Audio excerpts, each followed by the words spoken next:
जय जगन्नाथ समस्त स्वागत। आज आ गोटे मजा गणित गोटे हाट में दुई जन बुढ़ी लोक आंब बिकुले। प्रत्येक पाखे 30 केजी लेखे आंब थिला। प्रथम बुढ़ी लोकटी 1 टंकार, द्वितीय बुढ़ी लोकटी 1 टंकार 3 केजी आंब बिके। जड़े बड़ बेपारी आसिले, से दुई जन 60 केजी आंब नहीं जावाई चिंता कले। पाखरे गोटे 5 केजी बटकरा थिला। से कहले जे प्रथम बुढ़ी लोकर 1 टंकार 2 केजी, द्वितीय बुढ़ी लोकर 1 टंकार 3 केजी, तेज 2 टंकार 5 केजी। से संपूर्ण 60 केजी को 5 केजी हिसाब से 12 थर ओजन कले एवं प्रति थर को प्रति 5 केजी को 2 टंका हिसाब से 24 टंका देले। तापरे दुई जन हिसाब कले। प्रथम बुढ़ी लोकटीर 1 टंकार 2 केजी हिसाब से 15 टंका, द्वितीय बुढ़ी लोकटीर 1 टंकार 3 केजी हिसाब से 10 टंका, दुई जनकर मोट 25 टंका है। किंतु बेपारी 24 टंका देछि। से पुनर्बार बेपारी को कहले तमें आमको 1 टंका ठकीदेल। किंतु बड़ बेपारी हिसाब कला। प्रथम लोकटीर 1 टंकार 2 केजी, द्वितीय लोकटीर 1 टंकार 3 केजी, 2 टंकार 5 केजी। मु तो 60 केजी को 12 थर ओजन कली, 24 टंका देली। तार टंकाटा मु केमती ठकिली? तुमको मु ठकी नहीं।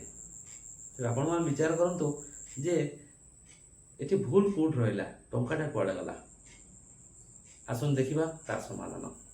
प्रथम लोकटीर 1 टंकार 2 केजी हिसाब से 15 टंका, द्वितीय लोकटीर 1 टंकार 3 केजी हिसाब से 10 टंका, मोट है 25 टंका।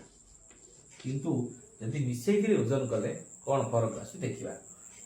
प्रथम थर रे 5 केजी जिते ओजन होची, उभयंकर 30 केजी लिखाए रे प्रथम लोकर 2 केजी, द्वितीय लोकर 3 केजी, टोटाल होची 5 केजी।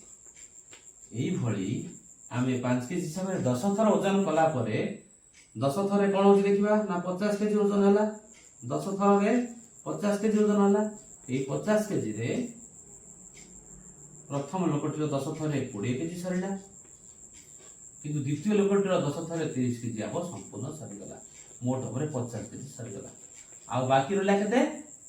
बाकी रहा 10 केजी। ए 10 केजी कहार ना प्रथम लोकटीर। प्रथम लोकटीर 1 टंकार 2 केजी, तेबे 10 केजी को केते हबो ना 10 केजी हो 5 टंका।